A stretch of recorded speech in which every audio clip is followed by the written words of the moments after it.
Let's get started. I'd like to welcome Joanne Lazzaro, world flutist, and we are so honored to have her. She's the award-winning recording artist, teacher, and workshop presenter. And Joanne has an extensive collection of world flutes, as you can see in the back, in her background. And she has played all over the US, including Disney Hall in Los Angeles, New York Symphony Center in Chicago, and around the world, such as Australia, Belgium, Chile, France, Germany, Italy, Monaco, and the Netherlands. And she has shared stage with so many great artists like Billy Childs, James Galway, and played for the Prince of Monaco. Yes. And we are so excited to have her here today. So welcome, Joanne. Hi, everyone. It's really, really nice to be here. Today I figured something, that we all need a little bit more of is peace and relaxation in our lives. So I have gotten together a collection of some of my favorite flutes, and I'll be really playing whatever comes to me, sort of based on what I get from the feelings I have from the online audience, and hopefully put you in a better place by the end than you were at the beginning. This is a Native American flute. It's made by Coyote Oldman. It's cedar, traditional 5-hole style. This was actually the second Native American flute I ever got, and it's still one of my favorites.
How do you get that vibrato sound out of that?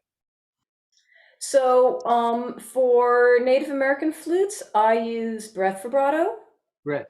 Mm-hmm. Mm-hmm. Thank you. For other kinds of flutes, it can be a different style. So let's see how Shakuhachi is today. So people always wonder what this is. This is a hybrid flute. It is a classical flute body with a Japanese shakuhachi head joint. And this is made by a famous American maker called Monty Levinson. And his company is called Taihei Shakuhachi. And he studied in Japan for a long time. And then he came back, set up in California, a little off the grid, like a little ranch, and he has water on his property, and he plants his own bamboo. Also gets some from Japan. And he came up with this way. He dealt so much with flute players. He came up with this way of converting a classical flute into a kind of shakuhachi instrument. So, and for this, I'll be using the different kinds of shakuhachi vibrato.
So that was a shakalute.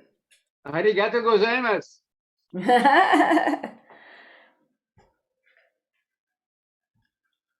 So, I think I had mentioned when I talked to Tina that I had some flutes that were made for me. So this is a very modern style of Native American flute. This is actually two complete flutes joined together at the top, and you can play either one of them at a time or both of them at a time, depending on which hole that you blow into. And the other thing you can do is you can actually play with both hands on both flutes, or you can set one of the flute to be a drone and play in harmony with yourself. So the maker is Brent Haynes at Wood Sounds Flute. And the other thing special about this flute is this is Osage orange. Mm-hmm. It is a domestic American hardwood. It's used a lot in the Midwest for fence posts. And it's a very, very hard wood. It's difficult to work with. There's a lot of like little gouges and things that have to be filled. And Brent got a whole bunch of wood from a friend of his who pulled up his row of fence line to replace it. And he sent Brent a pile of Osage orange fence posts. And so Brent has been making beautiful flutes out of these reclaimed fence posts. Wow. And I think that, I think that the fact that the wood had a life after it was a tree, then it was a fence, and then it became a flute, it's on kind of its third life now. And it gives it a very unique sound. Right. So here is Here is a tribute to a tree.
Their song to a tree.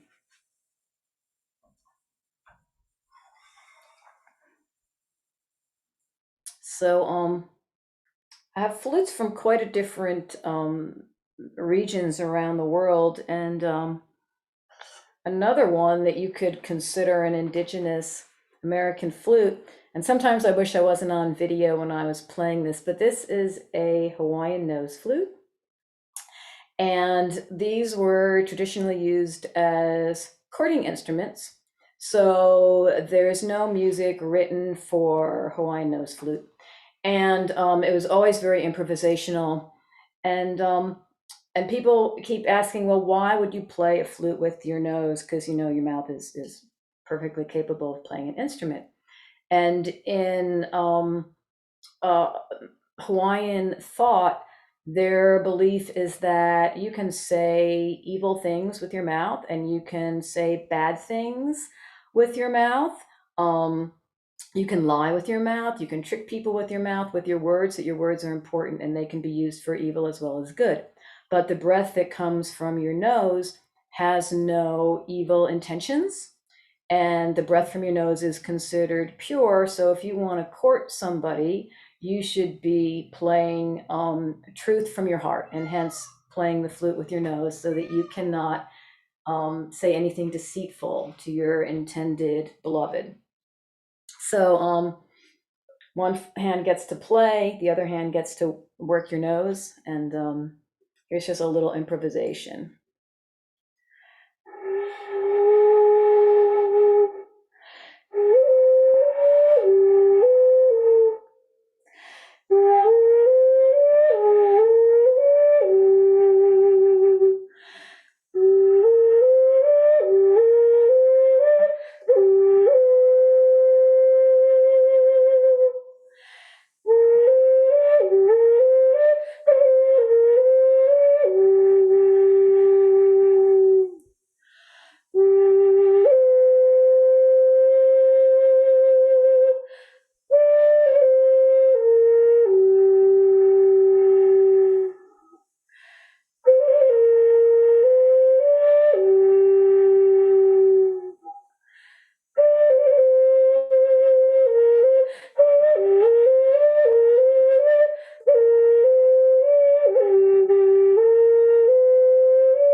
Ohehano Ihu, I think is the way to pronounce it in Hawaii.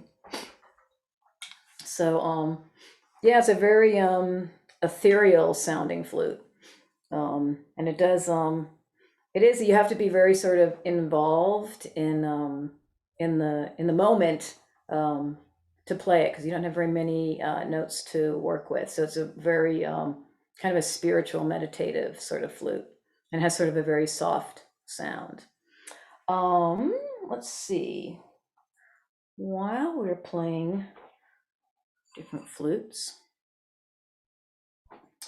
this is kind of a hybrid creation by a flute maker named Dorian Songbird. And he lives here in Los Angeles. He has a workshop in East LA, and he makes ocarinas and also other instruments out of clay. And this is made, it looks kind of like a bone Native American flute, but it's actually ceramic, fired ceramic. And it plays kind of like an Irish whistle. But he's also somewhat of an electronics genius, and he did a special thing with this flute. This flute plays different colors of the chakras for each note. So it's not just randomly blinking, it's playing the color that he's assigned to the notes, and he's assigned the colors in chakra order, with red on the bottom for the root and violet on the top. And when I play this, I'm actually playing the colors more than the notes. So I hope it's dim enough in here to see the colors. Maybe I'll turn off one more light. All right, it's a little bit dimmer now.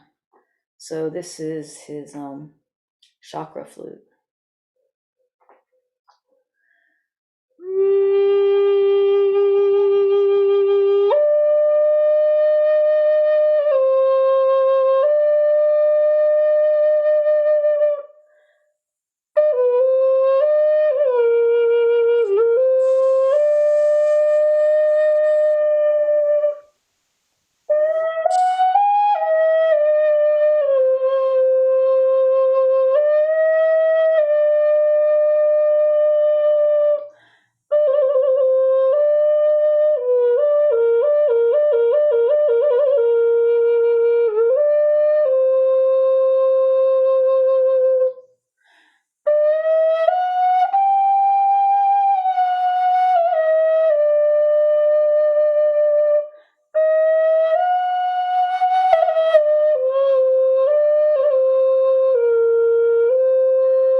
There, chakra flute.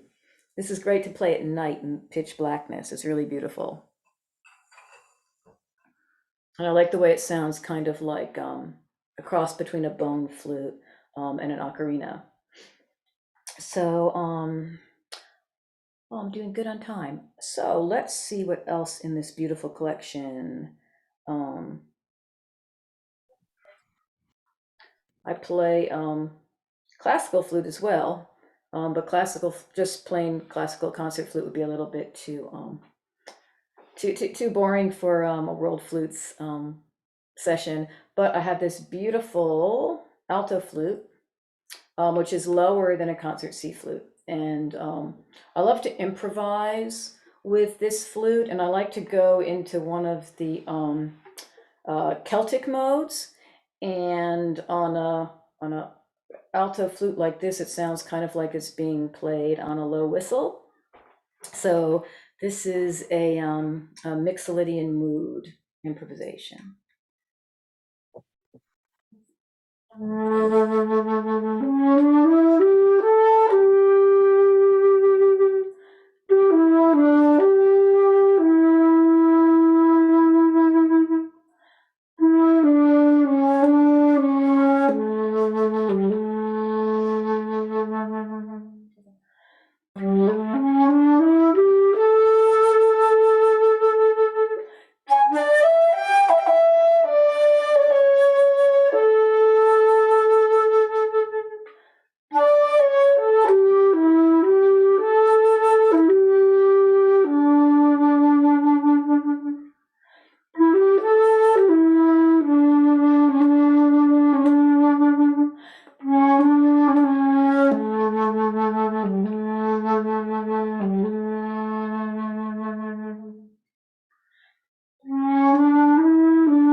There you go, alto flute.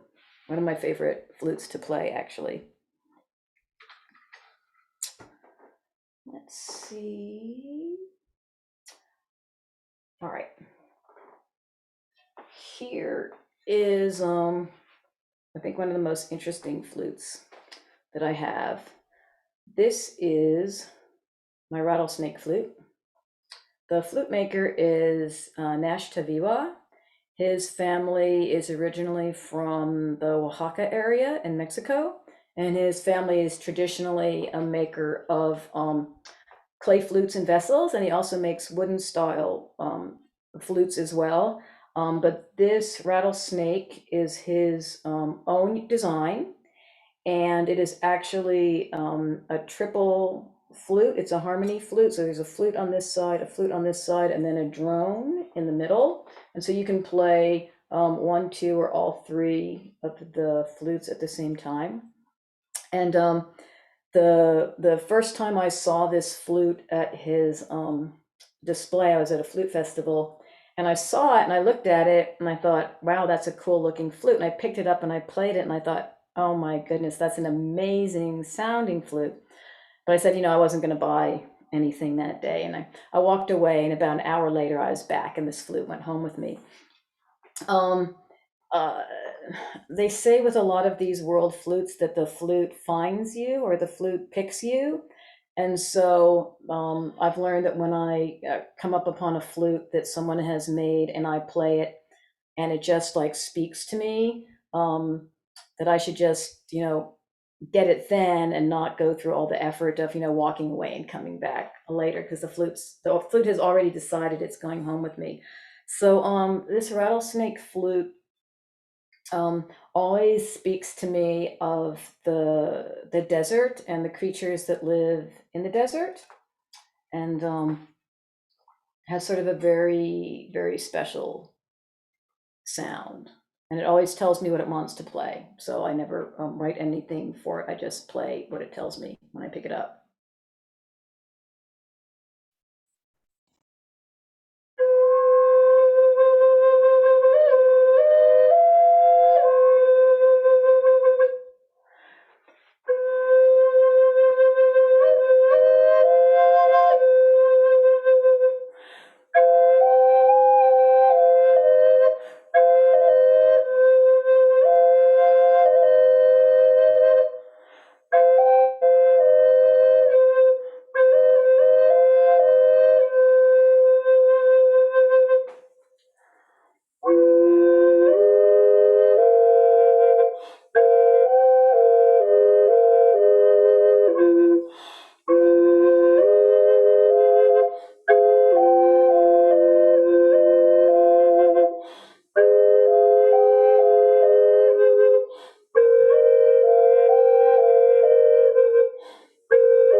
Their rattlesnake song.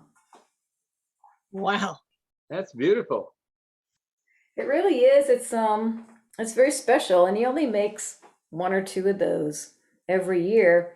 And in fact, that same festival happened the following year, and sure enough, he made one more of those flutes, and I had brought my flute as well, and I was playing at an open mic, and I picked up that flute, and before I played, I announced, I said, Nash still he made one more of these, and he has it, at his booth in the next room. I said, if you like it, I encourage you to go and see Nash.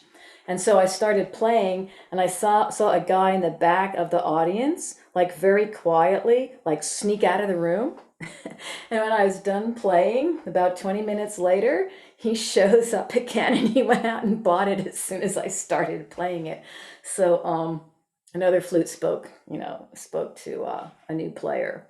So yeah, some flutes are very, very special. So this is a suling from Bali. These are custom made at the request of Suzanne Tang. She's another world flutes player. She's based in Santa Fe, and she's originally from Southeast Asia, and she visits Bali a lot, and she connected herself with a woman's collective, and they make sulings to her specifications, and then she imports them into the US. And so her buying of these sulings made by the women in this little village supports like a micro business in Indonesia. And so I like sulings are very they're really cheerful. You know, the scale that it's based on is very it's a pentatonic scale, but it's very cheerful, not moody at all. And I like it when I want to switch to something where I've only got 4 fingers to worry about, and it sounds like it's just got a beautiful bamboo sound and a very unusual mouthpiece as well.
That's the suling. Super cheerful instrument. Beautiful. Let's see, what have I not played with yet? Here we go. This big round 3 places. So I know some people might have to go, but I'll just keep playing till the end. So this flute is made with domestic American bamboo. It's made into a Native American style flute, and not a whole lot of decoration. Very simple block ornament. It's actually part of the sound system. And so making flutes out of bamboo or river cane is sort of one of the original pre-hollowed tube. And so this guy, Eric the flute maker, is a self-taught flute builder, and he lives in his own bamboo grove, and he makes all sorts of styles of flutes. He makes bansuris, Irish whistles, and Native American style flutes. And I like this one because it has sort of a very straightforward, authentic sound, and he puts a lot of spirit into the flutes that he makes. And I could tell as soon as I got this one that he imbues a lot of his own musicality into the instrument. So this is a Native American style flute made out of bamboo instead of wood.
beautiful flute. He when I first started looking at his flutes, he had some great videos on his website. He would go out and play test a flute out into his bamboo grove.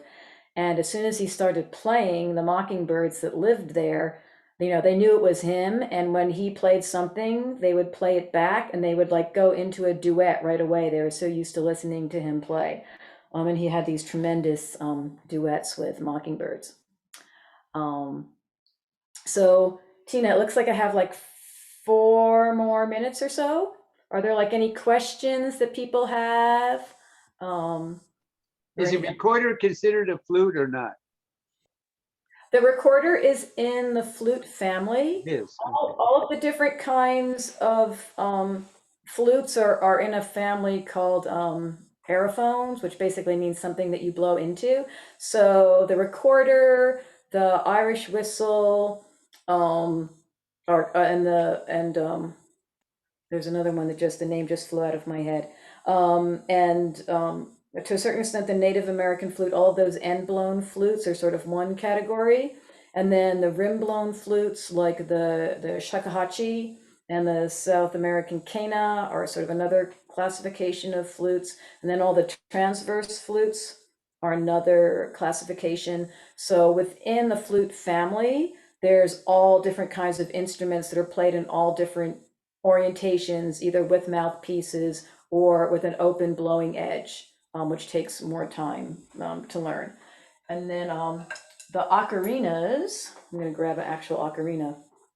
Wow. The ocarinas are in that family too, and but they have a different acoustical property because they're actually a vessel, like a round globular container, and then how different sounds and frequencies are generated off of that has a completely different mathematical principle than all of the other flutes that are based on long tubes.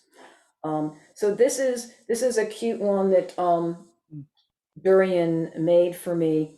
He calls this the beatbox turtle. Get it? It's a box turtle. But it's made with just a pentatonic scale, which is really popular for beatboxing. And so this is his beatbox turtle. And the turtle always has an interesting song. So this is one of my favorite things that he makes, the beatbox turtle.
There, the beatbox turtle. Wow. So so thank you, everyone. I see that I'm almost out of time. So there's I can never play all the flutes that I own in one sitting. Hello, there's a couple of questions up there, and mine was one of them. Yeah, pull up the chat here. Oh, a bunch of chats. Okay.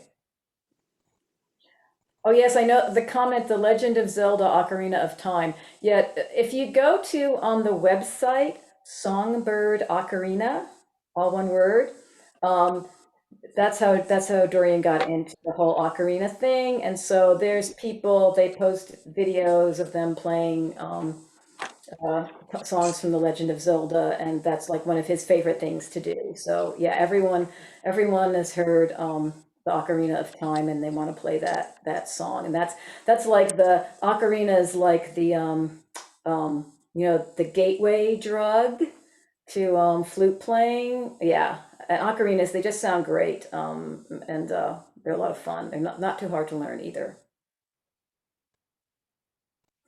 Someone asked, do I compose my own music? Yeah, so everything that I played today was just improvised, composed on the fly. My first album, Under the Stars, was a complete improvisation session up at the Mount Wilson Observatory. And it was just recorded live as I played, no retakes, no listen backs, no nothing. I just told them, start recording and just keep it running for as long as I'm standing here and just record everything. And so I got actually an album and a half out of that. So yeah, I do my own composing, especially on solo flutes. I also play material that other people have written. So my second and my third albums are world premiere recordings of music that other people wrote that was never recorded yet. So Canyon Shadows is a famous New York composer who passed away a couple years ago. And then Sweet Esmeralda, which is my current album, is like a classical jazz crossover that was written for me as a gift back in the 80s. And I just recorded it this past year.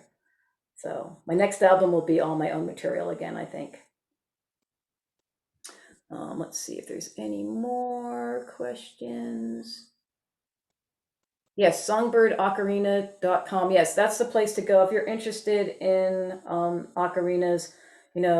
Tell Dorian that you heard Joanne Lazzaro play and that she played, some of your ocarinas, and he'll give you special treatment. I don't get any kind of a kickback, but he likes to know when someone's been referred because they heard someone else who's performed on their flutes. So, where can we find my music? I am on every streaming service except Sirius.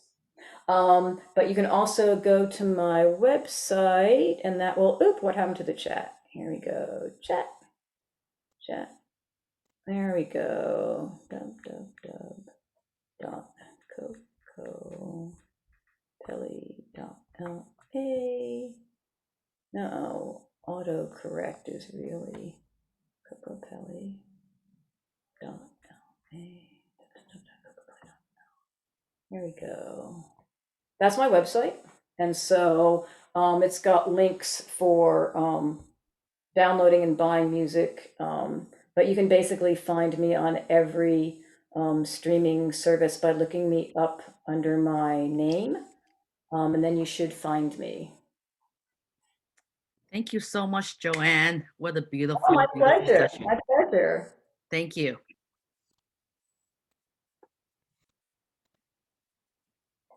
Yes, there are. I have hundreds of flutes. Well, I have under 200, I think, which is considered a small quantity. I know other professional players who have upwards of 200, 300, 400 flutes. Well, my collection's still growing.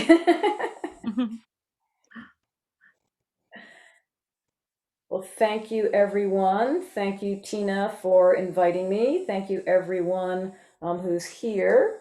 I'm just curious. Oh, we have quite a few people here today. Excellent. So Thank you so much. That was terrific. Absolutely terrific. Thank you. Thank you. All right. See you next time, Joanne. Take care. All Bye-bye. right. Bye-bye. Bye-bye.